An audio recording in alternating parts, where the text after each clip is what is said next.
Hello everyone and welcome to another Minecraft Redstone tutorial. My name is Glitch. Today we are going to be looking at making a modular automatic wool farm for you to use in your survival worlds. Not long ago, I joined a survival multiplayer server on Java Edition, and while we don't have any kind of an economy or any kind of payment system, villager trading is a major source of renewable resources. But that still takes emeralds. I wanted to contribute to the server, so I built a pumpkin farm, but then someone built a vastly more efficient one, so my farm seemed a little redundant. That got me thinking. I had the building all set up. Was there something else that I could use in the same space that would be efficient and still help out the server? Then I was reminded that as of version 1.15, if you place shears into a dispenser, once the dispenser fires, it will automatically shear the sheep. And beyond its use as a building block, wool can also be traded for shepherds for an easy, renewable source of emeralds. So the farm works by having the sheep in a glass box. There is an observer facing into the block he is standing on, which is then in turn running into this block here, which has redstone dust on it.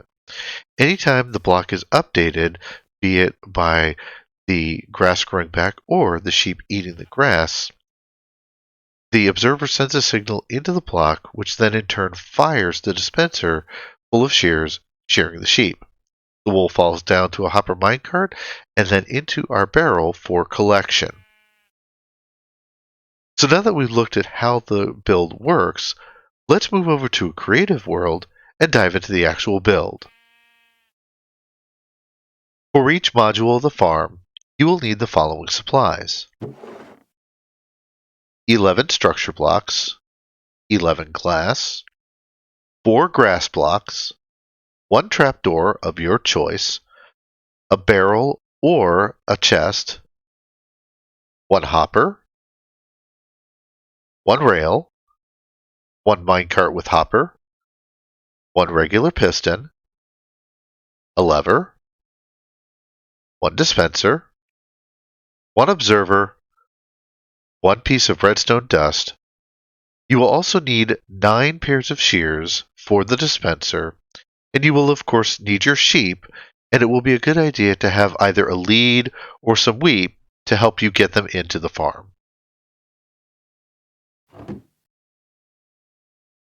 For the purposes of this tutorial, I will be demonstrating how to build a single module and then showing you how to expand it.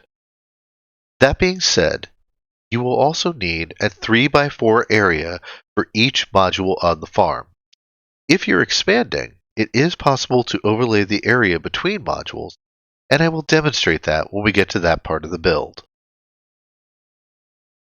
So to start things off, come to the side of your build and skipping 1 block from the front, place down your barrel. If you are planning to do more than one module, you will want to place it in on the side that you plan to expand from. Next up, crouch place a hopper into your barrel, and then you can go ahead and surround your collection system with structure blocks. Now place a rail on top of your hopper, and then you want to place in 3 structure blocks behind the rail. Take out your piston and place it so the face is facing downward. Now take out your grass blocks, place one on one side of the rail and the other on the other side of the rail. You should have this 1 block gap. Now place down your minecart with hopper on the rail. Look at the rail so that you see the hitbox of the rail, and then you want to break it out. Now take 1 more grass block, place it on the face of the piston, take out your lever, activate, turn it off. This will push the grass block into the minecart with hopper, and then you want to place 1 more grass block on the block in front of that, and then you can place structure blocks on either side and break out your structure blocks and piston. Now the reason we have these extra grass blocks is this block here is where the sheep will stand. And these 3 extra grass blocks will encourage the grass to grow back as the sheep eats it so that the farm can continue to renew the grass and keep functioning after the sheep is eaten.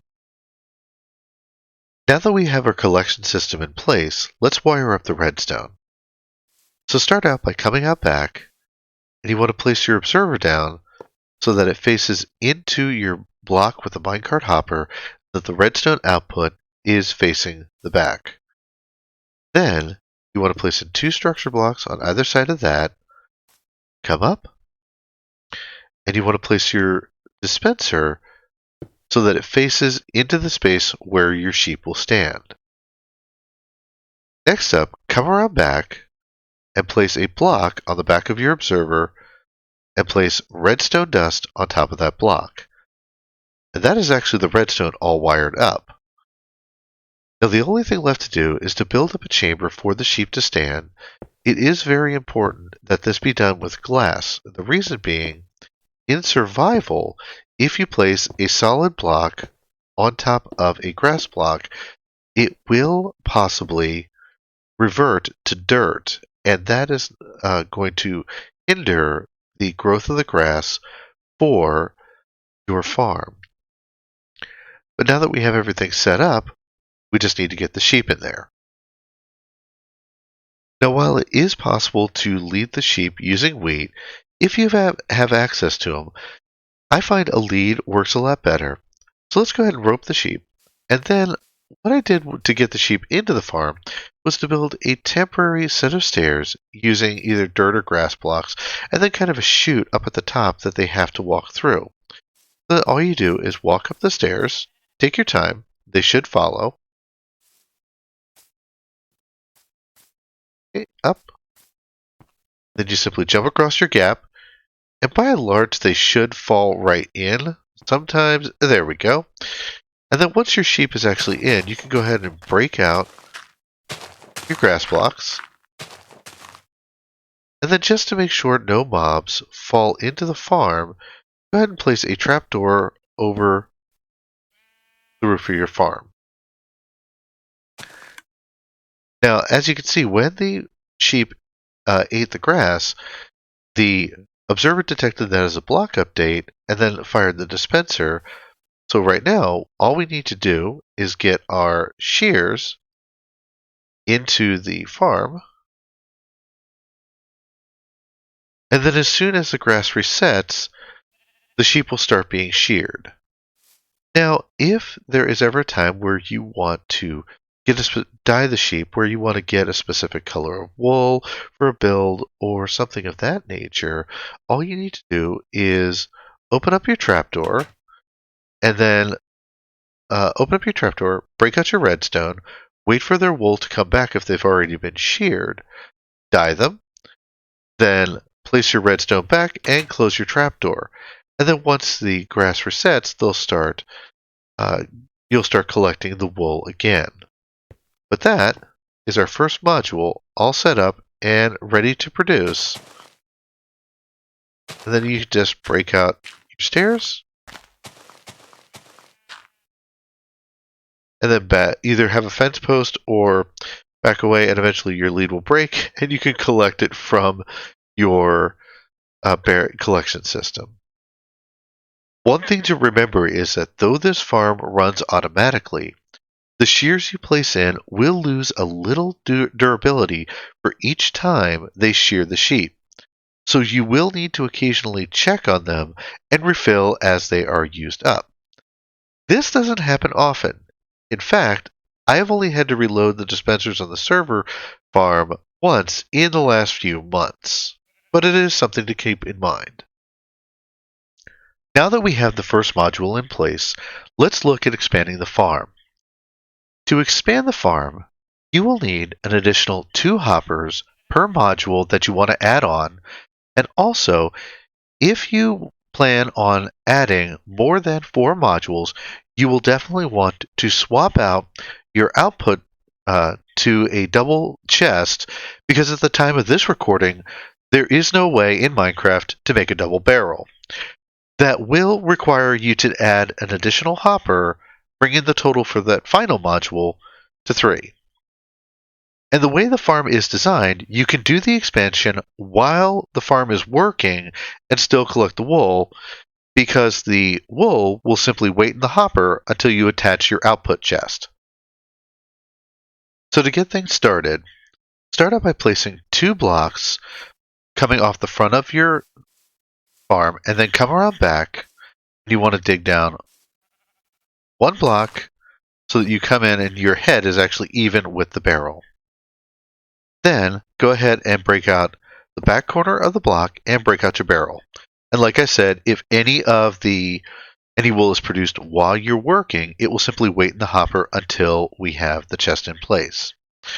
Now, let's go ahead and we're going to act like this is the final module, and if there were more. So we're going to go ahead and place your chest down, and then you want to crouch place another one there so that you have your double chest, and then you will run your 3 hoppers into the back of that chest. So 1, 2, and let's go ahead and come down.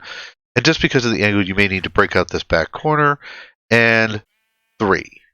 And you want to make sure that all 3 of these, after you're done, run into your output chest. After that, you need to follow the same steps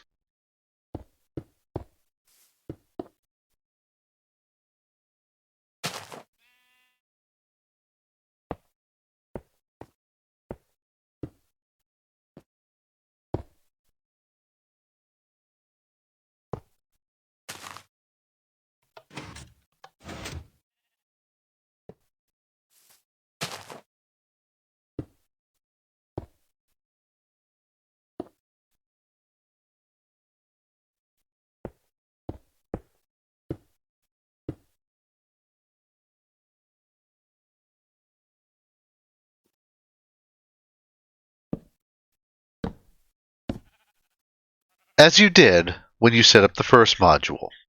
And then you just need to repeat the process for any additional modules you'd like to add. Then all you need to do is wait for your sheep to start chowing down, and you are on your way to gathering wool that you need for your builds and for your trading. Whether you want to decorate, color code redstone circuitry, or just make some fast emeralds, wool is a useful and renewable resource that can easily be farmed and help you to provide you with the resources you need as you explore your Minecraft world. I hope you found this build useful. And if you enjoyed this video, please consider giving it a like. And also consider subscribing if you want to see more content like this. My name is Glitch, and I will see you next time. Thanks for watching.